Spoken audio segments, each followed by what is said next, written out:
I never thought the people who brought me into this world would turn their backs on me. I thought family meant loyalty, until the day my own parents told me I was nothing more than a wallet for my sister. Her name was Emily, beautiful, charming, and always the center of attention. From the outside, she had it all: designer clothes, endless vacations, and friends who laughed at her every word. And I? I worked tirelessly, earning my own living, dreaming of independence, of a life I could call mine. But in my parents' eyes, my dreams didn't matter. They only saw one thing: money. My hard-earned money. It started small. Birthday gifts, dinners, a few family expenses they insisted I cover. I thought at first that I was helping. After all, family helps family, right? But then, the requests grew bolder. A car for Emily, a new wardrobe, her friends' parties. And when I hesitated, they looked at me with disappointment, almost anger, as if I had failed them. One evening, I remember sitting at our kitchen table, my hands shaking as I read yet another text from my father. It wasn't about work or advice, or even asking about my life. It was, "Emily wants a new laptop for school. Make it happen." I froze. My paycheck had barely covered my own rent. I can't," I whispered, more to myself than anyone else. My mother appeared in the doorway, her expression hard. "You don't understand, dear. Family comes first. You have the means. You need to help." I looked up, my voice trembling. "Mom, it's not fair. I worked for this. I have my own life, my own responsibilities." Her eyes softened for a second, and then that familiar steel returned. Responsibility is making sacrifices. For Emily. For the family. I swallowed the lump in my throat. I wanted to scream, to beg her to see me as more than a bank account. But deep down, I already knew the truth. They didn't. I was just convenient. It wasn't just the money. It was the way my parents watched Emily succeed, praised her endlessly, and dismissed my efforts as if they were invisible. I began to feel small, like I didn't matter, like the person I had always been, the one who loved them, who tried to protect them, was being erased. The breaking point came the night I refused. I had saved enough to finally pay off my apartment, to finally live without fearing every bill, every expense. And they demanded, no, expected, that I hand a portion of my savings over for Emily's extravagant trip abroad. "No," I said quietly but firmly. "I won't do it." The silence that followed was suffocating. Then my father's face darkened. "How dare you? You're ungrateful. You're selfish." My mother's hands trembled, not with fear, but with anger. "You have failed as a daughter. If you won't support your family, then perhaps you don't belong here at all." I remember feeling my chest tighten, a cold, sinking feeling in my stomach.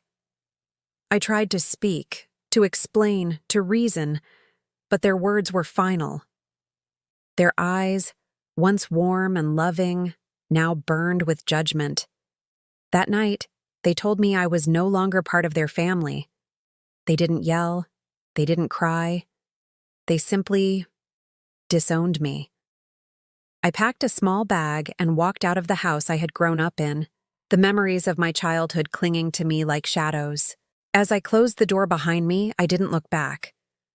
Not because I wasn't sad, not because I wasn't heartbroken, but because I realized, for the first time, that their version of love had always been conditional, and conditional love is not love at all.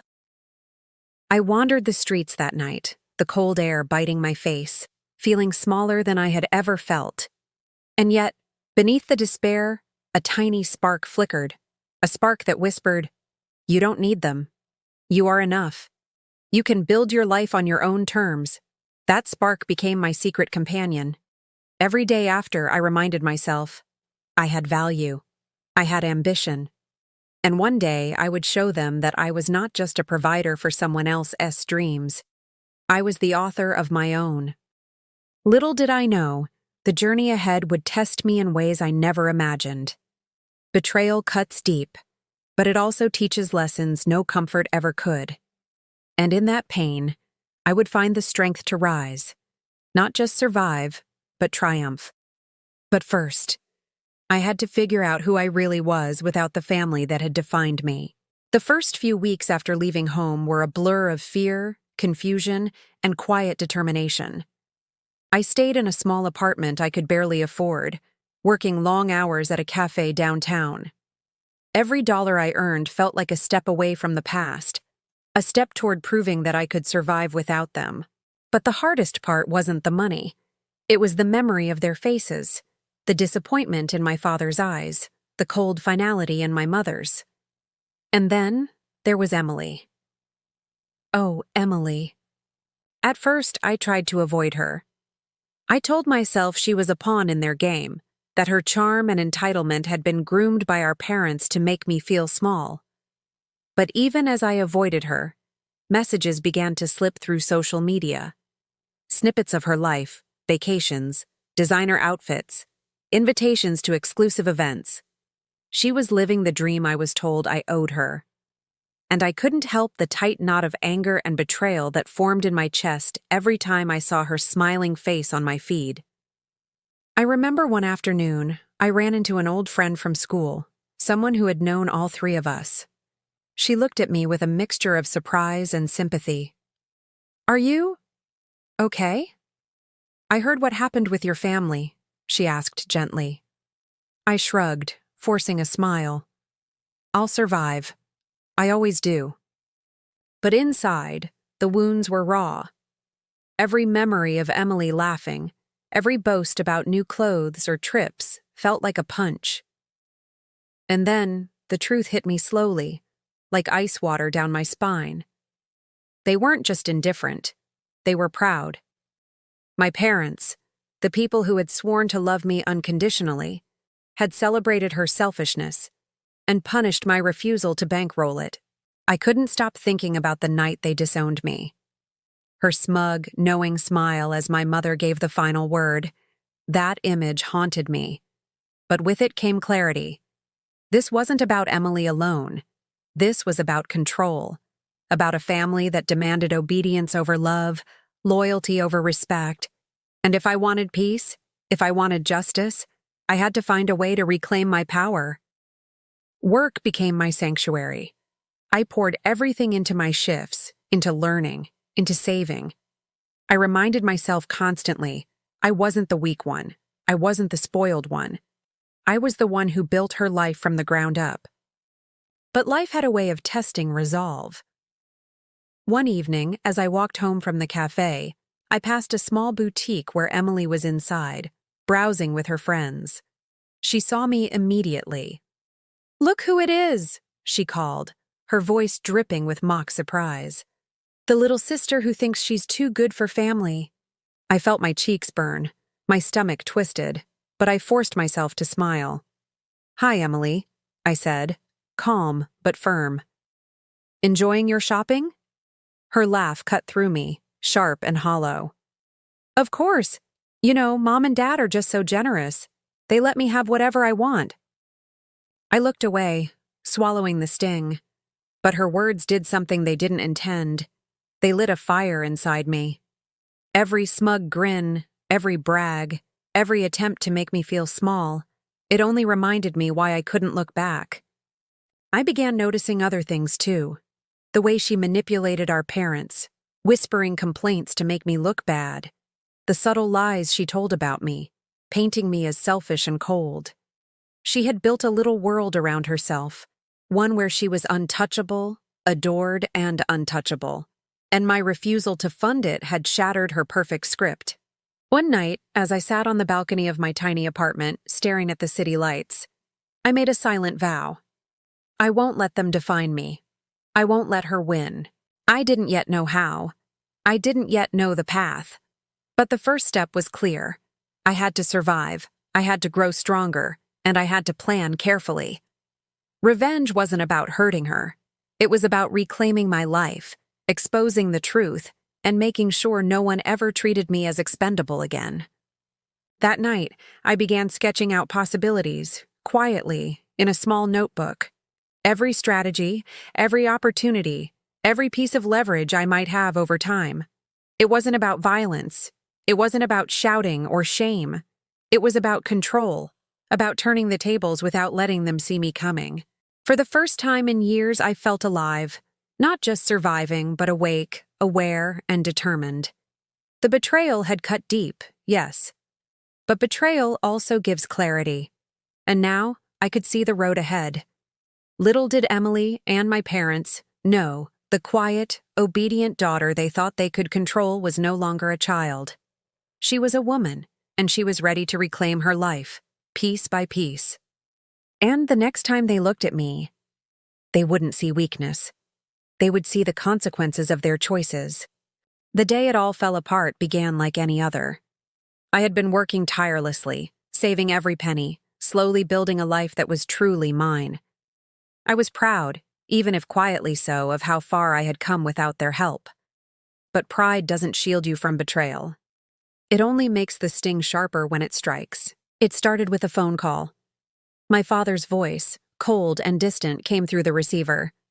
"Emily told us everything," he said. "We thought you were helping, but you've been hiding things from us. You've been ungrateful." I froze. Hiding things? My heart pounded in my chest. "What are you talking about?" I asked, voice tight. "She says you've been lying about your income, that you're planning to keep money that should be for the family." My mother's voice chimed in, faint but venomous.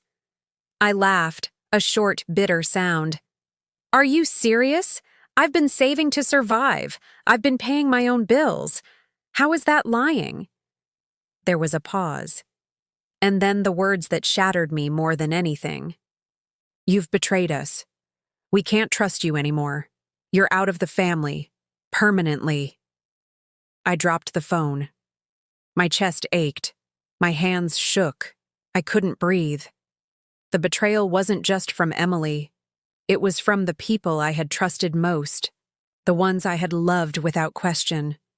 They had believed her lies over the truth. They had punished me for standing up for myself. Tears blurred my vision, but I refused to cry in front of them. Not anymore. Not after all these weeks of surviving, of proving my worth. I sank onto the floor, feeling every ounce of heartbreak and anger mix into one sharp, bitter edge. And then I remembered Emily's face, her smug smile, her triumph, the way she had watched me suffer quietly while she collected praise and gifts. I felt something shift inside me. Anger flared first, hot and consuming. And beneath that anger, a strange clarity. I realized I didn't just want to survive anymore. I wanted to rise. I wanted to reclaim everything they had tried to take from me. Not just money, but dignity, respect, and the truth. I spent that night pacing my apartment, replaying every conversation, every slight, every manipulation. Emily had built herself a world of lies and indulgence, and my parents had happily taken her side. But they had underestimated me. They didn't see that hurt can be transformed into power. They didn't see that betrayal can be a teacher, and anger can be a guide. By morning, my plan began to form. Not a reckless plan of revenge, but a calculated one. I would show them who I really was. I would take control of my own destiny, and I would let the truth speak louder than any accusation Emily could whisper. I started small. I networked, connecting with people in my field, finding opportunities to grow my career. Every success, every little win felt like a quiet defiance, a way of saying, I am not broken, I am not powerless. And yet, even as I worked, I couldn't shake the sense of betrayal. The nights were the hardest. I would lie awake, replaying the moment my father said I was no longer part of the family. My mother's cold eyes, Emily's smug face. It was a loop of grief and rage, impossible to silence. Then came the moment I truly understood the depth of Emily's betrayal. One evening, I received an anonymous message, photos of her spending lavishly, taken at a boutique I had passed countless times. But it wasn't the spending that shocked me. It was the note attached. Your parents love me more. They always will. You'll never belong. I dropped my phone. My hands trembled. For a moment, I felt smaller than ever. But then, a strange sense of determination rose. She wanted me broken. She wanted me to feel worthless. But I refused to give her that satisfaction. I whispered to myself, barely audible, "You think you've won, but I'm just getting started." That night, I lay awake, imagining a future where I could turn this betrayal into my strength. A future where I would no longer need their validation, their approval, or their love. I would build a life that was mine, one they could never touch. And for the first time in months, I felt something I hadn't felt since the disowning. Hope. Hope isn't just wishful thinking. Hope is fire. And that fire, born from heartbreak and betrayal, would guide me through the next phase of my journey. The phase where I stopped surviving and started plotting my rise. I didn't yet know all the steps. I didn't yet know the exact moment when truth and justice would collide. But I knew one thing with absolute certainty. Emily and my parents had underestimated me. And they would soon learn that the daughter they discarded was no longer the one who would obey, no longer the one who would be silent, no longer the one they could control. I clenched my fists. My eyes burned. The next time they look at me, they won't see the sister who obeyed. They'll see the woman who refused to be broken. And the storm of truth was just beginning. The morning after I received that cruel message, something inside me shifted. I was done hurting in silence. I was done letting their choices define me. Betrayal had ignited a fire, and now it was time to act, not with hate, but with strategy, patience, and relentless determination. I started by focusing on myself. I had skills, talent, and drive, things Emily and my parents had never truly respected. I enrolled in courses to expand my career opportunities, took on extra shifts, and networked with people who valued hard work and ambition. Every email I sent, every project I completed, every connection I made was a small victory, a step toward independence. At first, the work was exhausting. There were days I cried into my coffee, wondering if I was strong enough to endure all of this. But each tear was also fuel. Each setback became motivation. I reminded myself, I am not just a daughter or a sister. I am a person with my own future. I also began paying attention to the details I had ignored before.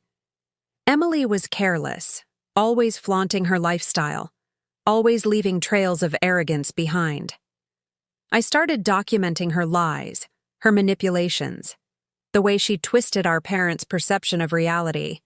It wasn't about revenge in the traditional sense. It was about gathering evidence, understanding the truth, and building a foundation for the moment when I would reclaim my dignity. One afternoon, a breakthrough came unexpectedly. A colleague mentioned a business opportunity that involved managing investments and overseeing financial projects, skills I had barely begun to explore. I threw myself into it. I studied, I learned, I mastered. Within months, I was not just surviving, I was thriving. The more I succeeded, the more my confidence grew. I started dressing for power, speaking with authority, and carrying myself like someone who belonged in the world I was building. And in the quiet of my apartment, I began to visualize the moment when Emily and my parents would see me, not as the obedient daughter they tried to control, but as a force they could no longer ignore. It wasn't easy. There were nights when fear crept in, whispering that I wasn't strong enough, that my plan would fail. But I refused to listen. Every challenge I faced reminded me of what I had already endured. If I had survived being disowned, I could survive anything. As the months passed, I noticed subtle shifts in Emily's behavior. She started calling my parents less frequently, her messages tinged with frustration. I knew she could feel my absence, my growing independence, my refusal to be a puppet, and I relished it quietly. Not out of cruelty, but out of justice. She had learned too late that power comes not from manipulation, but from persistence, skill, and self-respect. I also began reaching out to people who had influence in our family's social circle, people Emily had underestimated, who could see through her facade. I didn't brag. I didn't gloat. I simply let my actions speak. Promotions, successful projects, recognition, it all became my proof that I was capable, that I was worthy, and that I didn't need anyone's approval to shine. And then, the moment of subtle confrontation came. Emily had invited herself to a social gathering I had been quietly attending, expecting to flaunt her wealth and superiority. She didn't see me at first, but when she did, her face froze. For a split second, I saw a flicker of fear, of uncertainty, the first crack in the perfect mask she had worn for years. "Wow, you look different," she said, her voice strained, trying to regain control. I smiled faintly. "I've been busy, living my life." Her eyes searched mine, looking for weakness but found none. The confidence, the independence, the quiet strength, it all shone through. And in that moment, I realized something important. Revenge wasn't about ruining her life. Revenge wasn't about proving her wrong with cruelty. Revenge was about proving myself right, living my truth, and showing the world that betrayal could never stop me. That night I returned home, tired but satisfied. I looked at my reflection in the mirror and whispered, "I'm not the daughter you discarded. I'm not the sister you tried to break. I'm me. And that is more than enough." The fire that had started in heartbreak had grown into a blazing confidence. And while the story wasn't over, the tide had shifted. I was no longer a victim. I was the one in control, and every step I took from here on out would be mine, built on my courage, my strength, and my refusal to be defined by anyone else's betrayal. The storm of betrayal had taught me a lesson I would never forget. Strength doesn't come from obedience. Strength comes from surviving, growing, and refusing to let anyone else write your story. And now, my story was just beginning.